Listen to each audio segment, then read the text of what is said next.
Isang magandang hapon. Ako po si Doris Sahenes, tagapamahala ho ng Office of the City Mayor Gender and Development Unit. Isang napakalaking karangalan po sa aming tanggapan na maging bahagi ng programa na tulad nito kung saan yung paglulunsad po ng tinatawag na Siniwana o Day Off ng mga kababaihan dito po sa aming lungsod.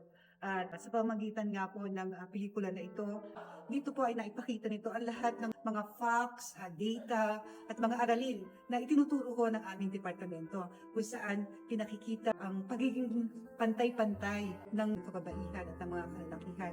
Pinakita rin ito yung katatagan at talino na mayroon ang mga kababaihan. Dito ay nakita nila na bawat babae ay may kakayahan na magtagumpay sa kanyang buhay, na marami ring pinagdadaanan pero may sapat na lakas at talino ang isang babae upang lahat ng mga pagsubok ay kaya niyang lampasan. Muli ay isang pasasalamat sapagkat dahil sa programang ito ay nagkaroon ng pagkakataon ang mga empleyado ng lungsod ng Imus. Sabi nga nila ay naiiba dahil nga nagkaroon sila kahit 3 oras na pamamahinga at ganun din ay pag-aaral dahil napakaraming mga aral ang napulot nila sa pelikula na ito. Muli po ay maraming salamat.